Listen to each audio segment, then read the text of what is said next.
Right now, your mind is running, not towards something, away from something. You are not thinking because you are smart. You are overthinking because you are scared. Most people believe overthinking is a sign of intelligence. They believe that if they analyze enough, plan enough, calculate every possible outcome, they will be safe. But that is not wisdom. That is fear wearing the mask of logic. Overthinking is not a thinking problem. It is a trust problem with yourself. When you do not trust your own decisions, your mind refuses to stop. It keeps spinning, keeps questioning, keeps searching for a certainty that will never come. Because certainty does not exist. And deep down, you already know that. But your brain keeps pretending that if you think just a little more, you will finally find it. Here is what psychology tells us. The human brain has one primary function: survival, not happiness, not success, survival. And to your brain, the unknown is a threat. Every unmade decision feels like standing at the edge of a cliff. So it does what it was designed to do. It stalls, it loops, it overthinks. But here is the part no one talks about. The more you overthink, the weaker your decision-making becomes. Every time you refuse to act, you send a signal to your subconscious that you cannot be trusted, and the next time a decision comes, the doubt arrives faster, heavier, louder. Overthinking is a habit, not a personality trait, not a life sentence, a habit. And like every habit, it was built, which means it can be broken. The cycle looks like this. A thought appears. Instead of letting it pass, you hold it. You examine it.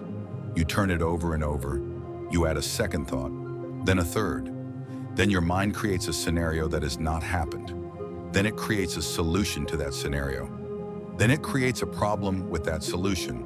And suddenly you are solving problems that do not exist for a future that may never come. Psychologists call this rumination. And studies show that chronic ruminators are significantly more likely to experience anxiety and depression. Not because their lives are harder, but because their minds never leave the battlefield.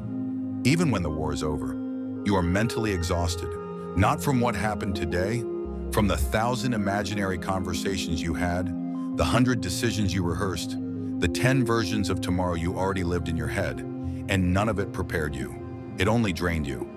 Now ask yourself this. When was the last time overthinking actually solved a problem? When did it ever give you peace? When did it ever make you feel ready? It did not. Because readiness does not come from thinking, it comes from doing. There is a concept in psychology called analysis paralysis. The idea is simple. The more options and possibilities your mind entertains, the harder it becomes to choose any of them. You freeze, not because you are incapable, but because your mind has created an illusion that the perfect choice exists. And you just have not found it yet. But the perfect choice does not exist. The right choice is the one you make and then commit to. People who overthink are not weak. Let that be clear. They are often the most sensitive, most aware, most deeply feeling people in the room. But sensitivity without direction becomes self-destruction. Awareness without action becomes anxiety. The mind that sees everything but does nothing is not a gift.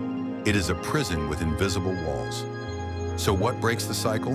Not motivation, not more information, not waiting until you feel confident.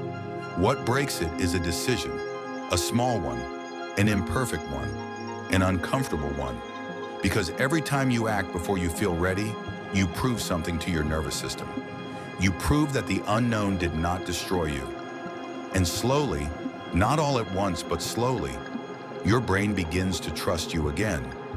You will never think your way out of overthinking. You have to act your way out. The noise in your mind is not the truth. It is just noise. And the moment you stop feeding it with more thoughts, more analysis, more delay, it begins to lose its power. You already know enough. You have always known enough. The question was never, what should I do? The question was always, am I willing to trust myself enough to do it?